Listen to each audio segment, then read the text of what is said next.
Dysgraphia একটা disorder যেটা directly handwriting এর উপর ভীষণভাবে প্রভাব বিস্তার করে, স্পেশালি স্টুডেন্টদের উপর এর মানে বিরাট একটা প্রতিবন্ধকতা তৈরি করতে পারে, সেটা আবার সবার অগোচরেই।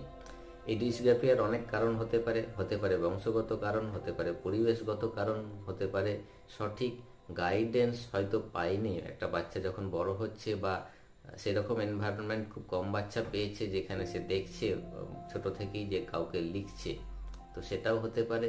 এছাড়াও অত্যন্ত গুরুত্বপূর্ণ একটা কারণ হচ্ছে আমাদের চোখ, মস্তিষ্ক এবং হাতের কোঅর্ডিনেশনের অভাবও কিন্তু একটা বিরাট গুরুত্বপূর্ণ কারণ হতে পারে। এর অবশ্য অনেক কারণ হতে পারে এই কোঅর্ডিনেশনটা অভাব কেন তৈরি হয়, সেটা নিয়ে অন্য কোনো দিন আলোচনা করা যেতে পারে।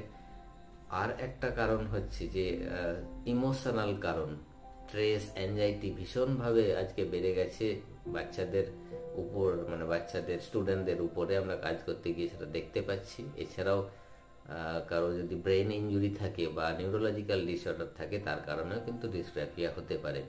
তবে যাই হোক না কেন, সঠিক সময়ে সঠিক সিদ্ধান্ত, সঠিক গাইডেন্স, সঠিক পথে চলা, এটা যদি সম্ভব হয় তাহলে কিন্তু ডিসগ্রাফিয়ার হাত থেকে রক্ষা পাওয়া সম্ভব।